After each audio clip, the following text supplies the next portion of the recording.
Hi, this is Simon Obstall and welcome to another tutorial for Apple Motion. And today we're going to be taking a look at this epic effect.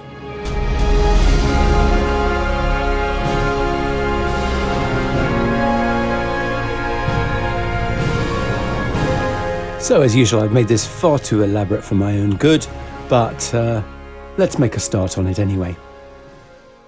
So let's first of all take a look at our project setup.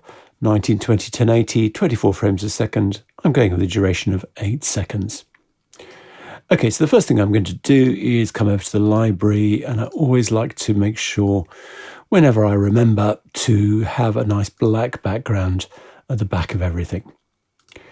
So then I'm going to make a new group, and into this group I'm going to look for generators and grid. So what we want to do here is have a width of 3000 and a height of, say, 1460.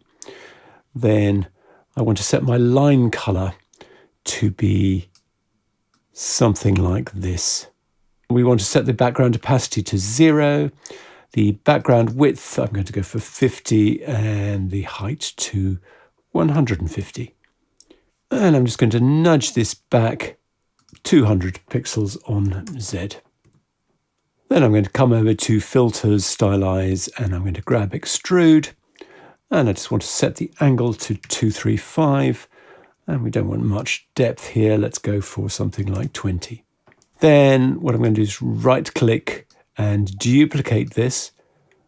Set that position on Z to 0. So let's adjust the width to 1480 and the height to 1270. These are slightly random numbers, but they'll more or less do. And for the width, I'm going to go for 75 and the height 30. So then I want to make a lighting bar for my lights. So I'm going to come down and grab the rectangle tool and draw a long thin rectangle like this. I don't want a fill, I want an outline. I'm going to pick the grid color, and I'm going to have a width of 15. And I'm also going to just grab that extrude and apply that to the rectangle by Alt or Option dragging it. I want to come over and make sure I've centered it all up, and then come over to geometry and just get this size exactly as I want it. I'm going to have a width of 1440 and a height of 30. And I also want to just chop off these ends here. So I'm going to do that using the crop here, open this up, and I'm going to crop the left by 30 and the right by 30. I'm just going to disable those grids so you can see my bar a little bit better. So then I'm going to group this rectangle, right-click group, and I've just renamed that as lighting bar. Then I'm going to come down and select the circle tool, holding down the Shift and Option key, drag a small circle like that. Again, I'm going to pick that color for it. So I'm going to go for a width of 11. And I also want to turn on fill, but I'm going to copy that outline color into that fill color. You can just do that by dragging, quite useful. And I'm just going to make that a little bit darker, just like that, I think. And then I'm just going to center that circle up, and then I'm going to come over and look for Object Replicate. I'm going to use line. I'm going to have negative 540 for the start and positive 540 for the end. That's the X, leave the Y's at 0. And I want 4 points here. So these are going to be my lights on the lighting bar. I also need to copy that extrude, so I'm going to Alt drag that onto the replicator. I think they're a little bit too deep, so let's just reset that distance to be 10. So I also want vertical lighting bars at either side, so I'm going to duplicate this lighting bar group, right-click duplicate.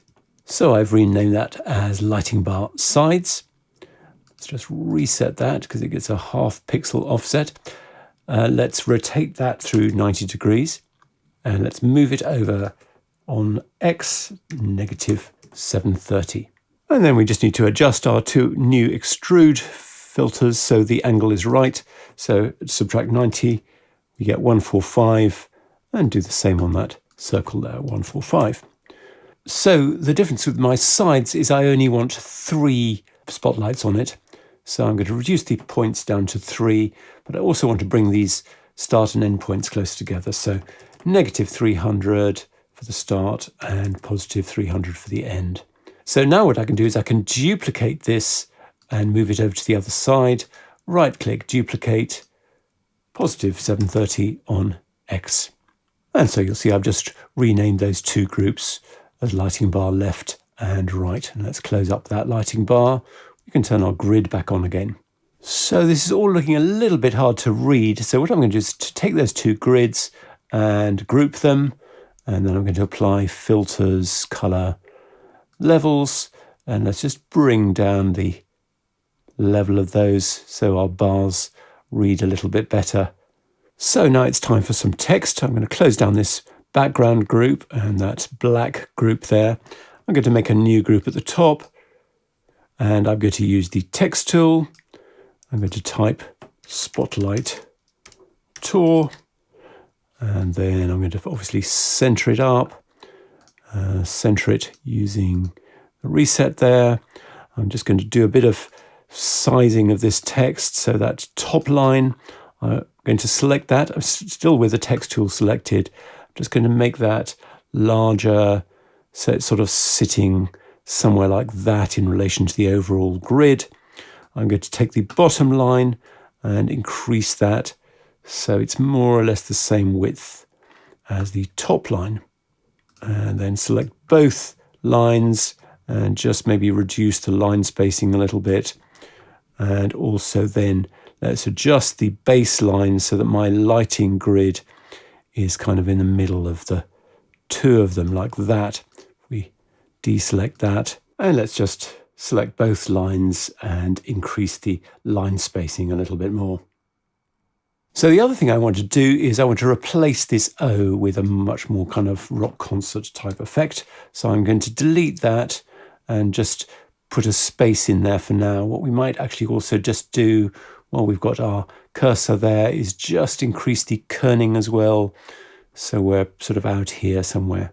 So what I'm going to do now is with that group selected, select the circle tool, hold down the Shift and Option key and draw out a circle there. So this time I'd want to turn off the outline, turn on fill, and let's maybe just increase the size of that a little bit so it's more in keeping. And let's just bring it down a little bit. So that will do, I think. And then I'm going to group that circle, right click, group. And then inside this group, I'm going to come to library and shapes. And I'm going to look for the thing called star. And I'm going to bring it in like that. Come over to the inspector. I'm just going to make that star darker so we can see what it is. So the star is too big for what I want it to do. So I'm going to just reduce the scale to something like that. Then I'm going to take my circle, right click, add image mask, and I'm going to use the star as the source. And then I'm going to invert it. So now we've got a cutout like that. So then let's style this up. First of all, I want to come over to Filters, Stylize, Fill. And for my fill color, I think I'm going to go for a nice saturated red, maybe something like that. I'm going to then come over to Filters, Border and Stroke. The stroke width I want to reduce to 6. Let's have, for the stroke color, let's make that effectively white, maybe just a little bit off white like that. Still with that bit of red in there, maybe even push it towards yellow a little bit, something like that. What I'm going to do here is I'm going to use the fade inside just to give us a slightly more interesting contour. You notice that I come to around 50% or thereabouts. We're getting this kind of quite nice little contour there because I'm fading the inside of the stroke. Then I want to come to Filters, Stylize, and again we need to add an extrude here. Let's set the angle to 235 as before. The distance can be 20. I want to make that back brightness 1, front brightness 1 as well. So I actually want my text a little bit higher in the frame. So I'm going to grab that group and let's just bring it up like so. So we're kind of more centered. And then obviously I need to come in and move that lighting bar so it's sitting in between the text like that. And that's more the kind of effect that I want. While I'm here, I'm just going to make a copy of that lighting bar, right click, duplicate, and let's just move this one up above the text, somewhere like that, and then duplicate it again and do the opposite, bring it down below, where will we go? Probably somewhere like that.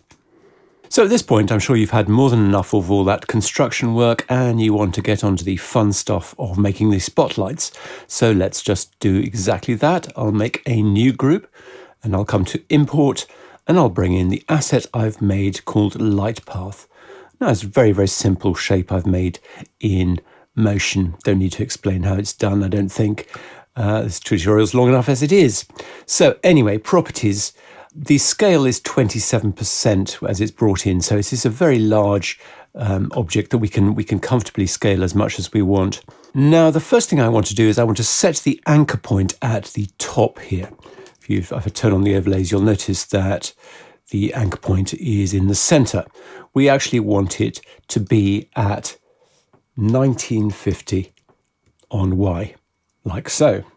And then what we can do is we can make a replicator out of it. So object, replicate.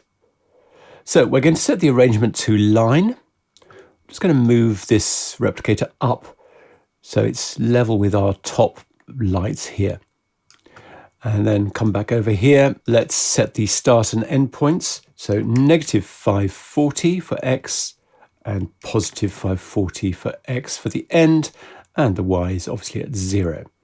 So I want 4 points because I've got 4 lights along my bar there. And I also want to turn on 3D. So 3D enables us to open up the angle and access all the XYZ rotations. That's where the fun is going to be. So first of all, I'm just going to do a simple oscillate on the Z. So add oscillate to the Z. This amount is much too much. I'm going to reduce that down to 10, the amplitude, and stick with the speed of 10 just for now. So those rotate backwards and forwards like that.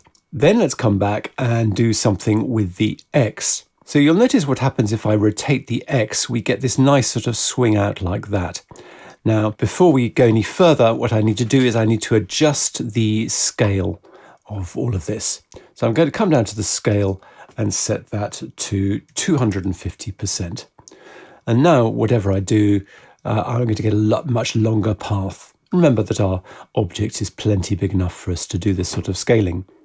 So as you see, as I can rotate that nicely through X and actually go really quite a long way. I mean, obviously there's a point beyond which I can't go because it starts to look very flat, but it's starting to look quite good.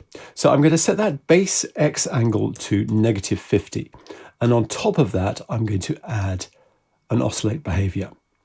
So in this case, I'm going to set the amplitude to 25 and the speed to 12. And now we're getting 2 different sets of animation and it's looking much more interesting. So the other thing I want to do to jazz this up is to add a sequence replicator. So select the replicator, come to replicator, sequence replicator. The parameter I'm going to use is opacity. I'm going to select through for the sequencing. I'm going to have a spread of 2 and loops of 10. And I just need to set that initial opacity value. I'm not going to go all the way. I don't want to turn them all completely off, but I want them to dim. And 20% is going to be good. And so you'll see now that we're getting this nice sort of pulsating cycle through the lights. And that's really going to add to the dynamism. So now I've renamed that replicator as top, and let's duplicate it. Right click, duplicate, and let's move it down on Y till it's lined up with our center spots there. So I'm going to come back to the oscillate behaviors, and I'm going to set that Z oscillate speed to 12. So it's a little bit different from the top row. And then I'm going to turn off the X oscillate and just come back to the replicator cell and set that base value, not to -50, but to -60. It just gives a bit more range. And now the effect of that is like this. And you can see that those two are moving kind of in sync, but with a little bit of an offset. So I've renamed that one as mid, and I'm going to duplicate it. And as before, I'm going to move it down on Y till it's lined up with my bottom row of lights like that. So in this case, I'm going to come back to the oscillators. And what I actually want to do is I'm going to turn off the X oscillate and come to the replicator cell. And that base X rotation, I'm going to set to -140. And the reason for that is I want these lights to be essentially pointing upwards.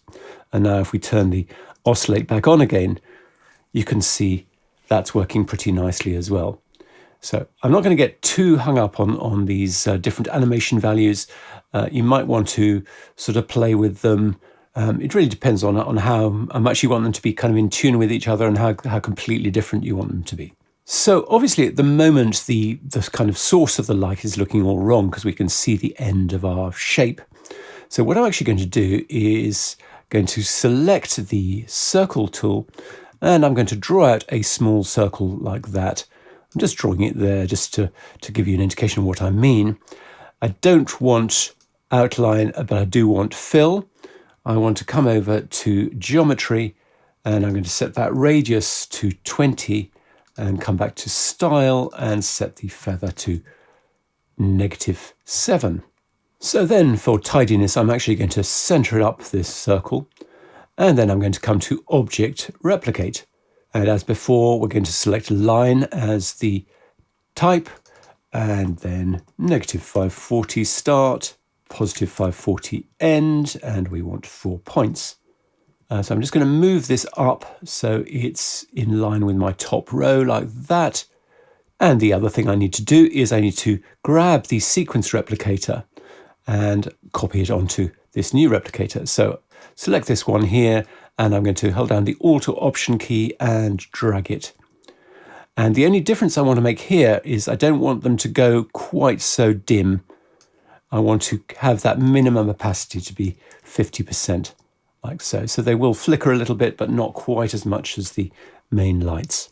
So I've tidied this up and called that top spots, and then I can duplicate it, and I can again just move it down till it's lined up with the middle like that, and then duplicate it again and line it up with the bottom row like that. And I've called those mid spots and lower spots. So then we also need to think about the sides. So I'm going to take that circle that we made, and again I'm going to replicate it. Again, we're going to use line. This time we're going to have -300 for the start and 300 for the end, and just 3 points. So exactly as we did when making our spot sources there. And we're going to come over here and rotate it through 90 degrees on Z, and then just move it over -730 on X like that.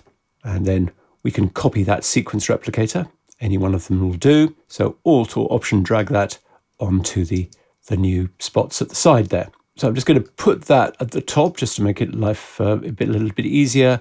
I'm going to duplicate it, right click duplicate, and then we're going to put this over on the right. So that's +730. So as you see, I've called those left spots and right spots. I'm going to take the right spots and duplicate it. And then for the object source, I'm going to come down and grab that light path. Again, we want to increase the scale. I'm going to go for 300% this time. I'm going to make it 3D, open up the angle and add an oscillate to the Z. And I'm going to have an amplitude of 30 and speed of 10 is fine. So now those are going up and down on the right-hand side there. So I've called those right beams, and obviously we now need to duplicate that. That's now called left beams. So again, we need to move it over to the left, so -730 on X. And as you can see there, these are now firing across the screen, and I actually want them to fire out. I mean, it's up to you what you want them to do, but in my case, I want them to fire out. So I'm going to turn off the oscillate, and the base Z rotation I'm going to set to 180. So they're pointing off the other side of the screen like that. And then I'm just going to get them a little bit more in sync, I'm going to select the oscillate behavior and set that phase to 4. So it's now more in sync with the spots on the right. So then let's turn our attention to the look. I'm going to select this group and I'm going to add color curves. And I'm just going to reduce the blue just to make it all a little bit yellower like that. And I'm going to come back to this color curves later, and we're going to tweak the white value a little bit. Actually, let's do it now, like that. So then I'm going to add a blur, Gaussian blur, and put it below the color curves. And I'm going to set this amount to 32. And I'm going to duplicate it, right-click, duplicate. I'm going to set the amount of this second one to 64 and set its mix value to 50. And then I'm going to duplicate it again, right-click, duplicate, and set this one to 256 and its mix value down to 40. So the overall effect of that, as you see, is to kind of give us this nice kind of glow effect. And we can adjust that using the curves, the RGB of the curves. So you'll notice that I can really punch it through if we kind of go for something like that. If we want that glow to spread a little bit more, we can go for, say, 512 for that final glow there. But I'm going to actually stick with 256 because there's one other thing we're going to be adding, which means we don't actually need to do that. So then I'm going to shut everything down and I'm going to make a new group at the top, object new group. I'm going to put everything apart from my black background into it. And then this group I'm going to turn to 3D. And then I'm going to add object camera. I'm going to come to properties and rotation. I'm going to have an X rotation of 20 and a Y rotation of -20. And now finally those extrudes are actually looking correct. And our overall animation is looking like that. And let's just jazz this up a bit more. Let's add basic motion throw. Let's switch to ramp to final value. Open up the throw distance. So I want 75 for the X, 125 for the Y, and -300 for the Z. So what this is going to do is we're going to kind of push in like that over the course of the animation. So there are two final things that I want to do to make this look a bit more photorealistic. So I'm going to make a new group, and I want this group to be 2D. And into it, I'm going to import two elements, dust and smoke. Put the dust above the smoke like that, and I'm going to set the blend mode of the dust to add. And then this group, I'm going to set its blend mode to add. So that's adding that over the top of everything else. Let's also add filters, color curves to this, just to get it a little bit more in tune with the rest of the scene. I'm just going to bring down the blue a little bit like that. Okay, so to get this looking the way I want it to be, I want it to be more illuminated by the paths of the light, rather than just sort of sitting over the top. And so to do that, I'm going to add an image mask to this group. And for the source, I'm going to use the spots, this group here. I should have really renamed that. Let's rename that as spots, or rather the spots and beams. You get the idea. So I'm going to use that as the source like that. And I obviously need to turn the spots back on again. But I just want you to see what is now happening is now we're only sort of really seeing that smoke and that dust in the paths of the light, which is much more how it is in real life. So actually, before I turn the spots back on again, let's do a bit of work on this. To the image mask, I want to add blur, Gaussian blur, and also filters, color, levels. So first of all, the Gaussian blur, I want to set that value to 300, the amount. So that's blurring the mask outwards, as you can see. So if I turn that on and off, you can see that blurs the paths, so they're not just behind the lights, they're sort of spreading out a little bit more behind the lights. Then I'm going to take this levels and I'm going to open up the histogram because I want to do this accurately. Open up the opacity, and for the opacity white in, I'm going to use 0.5. And for the blackout, actually, I'm just going to show you what happens with the blackout. So as I increase the blackout, I'm sort of, if I increase it all the way, I'm just going back to where we were, but I can just bring in just a little hint of the smoke in the rest of the scene.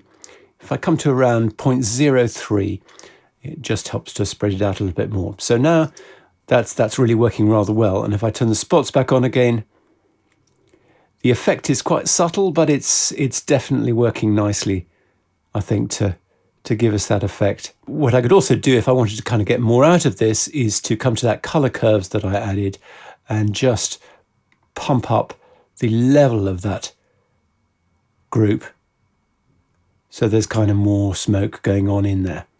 Probably go really quite a long way actually to get a nice sort of smoky effect. So that's looking really nice, I think, and it totally, I think, sells the concept. So it just turns it from something that's very sort of computer generated into something that's a lot more photographic.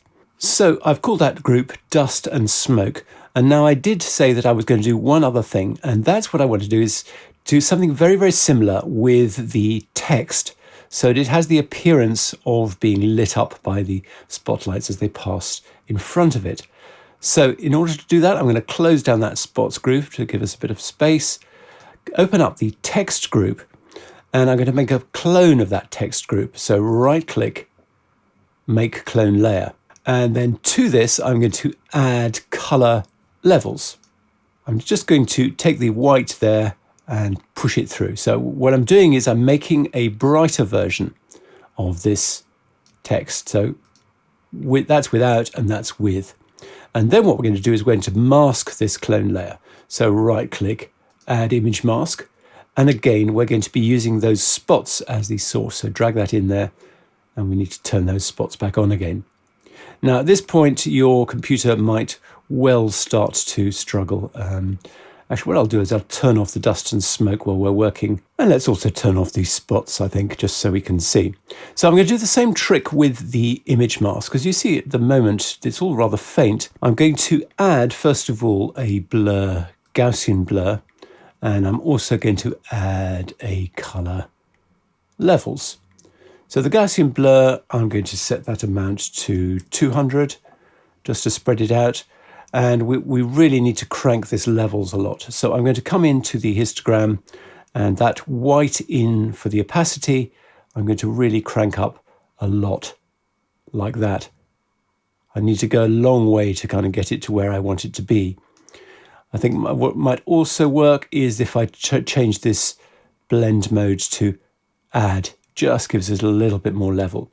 And you can see, without the spots on, you can see how that is now illuminating within the path of the lights. And if I turn the spots on over the top, you're getting this sort of effect behind everything else. And I wonder whether I can afford to turn the dust and smoke on as well. Yes, I can, just about. Oh, that's quite impressive. So there you go. I've got literally everything going. And that is pretty rocktastic, I think you'll have to agree. So the only thing I might do is, I think I made my background a little bit too dark, the grids. So I'm going to take that grids group and I'm going to add a color levels to it. And then what I'm just going to do is just crank up the white a bit like that, so we just start to see the grid in the background a bit more. Really depends on the gamma of your monitor, what you're going to actually see, and my screen recording and so on. So just adjust that to taste. So another epically long tutorial, I'm afraid, but hopefully the results made it worthwhile. So thanks very much indeed for watching, and see you again another time.